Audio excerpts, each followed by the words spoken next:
Hi, my name's Paula Chadwick. I'm the CEO of the Roy Castle Lung Cancer Foundation. I think for me the challenges were when I stepped up, because I'd been with the organisation, the charity, for over 20 years, so grown up there.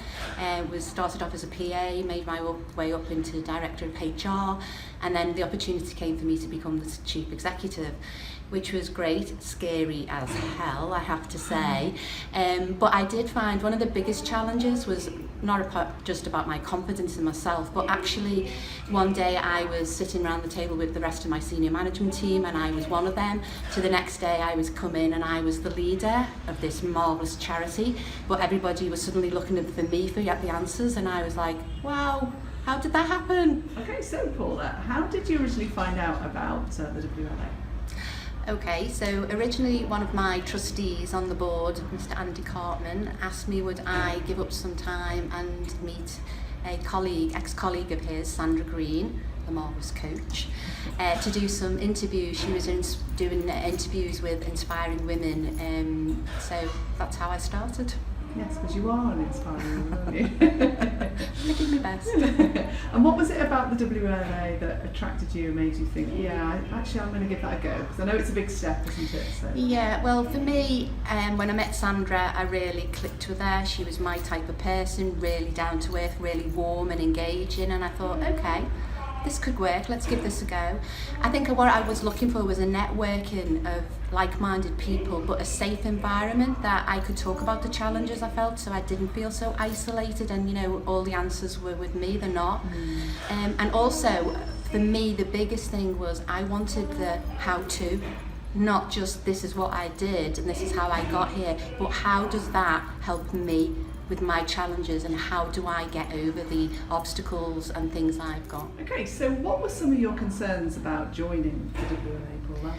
Okay, well I was concerned about joining a women's leadership that was going to be cliquey, or I felt uncomfortable going, so it wasn't a friendly, warm atmosphere.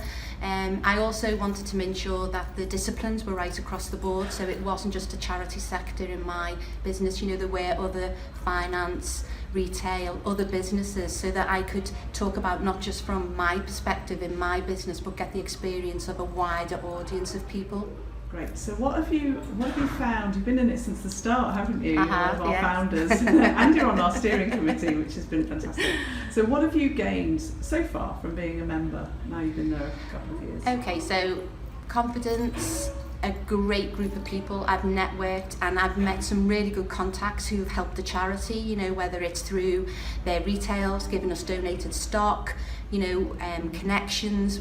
I have really, you know, Ali, one of the founding members as well, did Strictly Come Ballroom for us.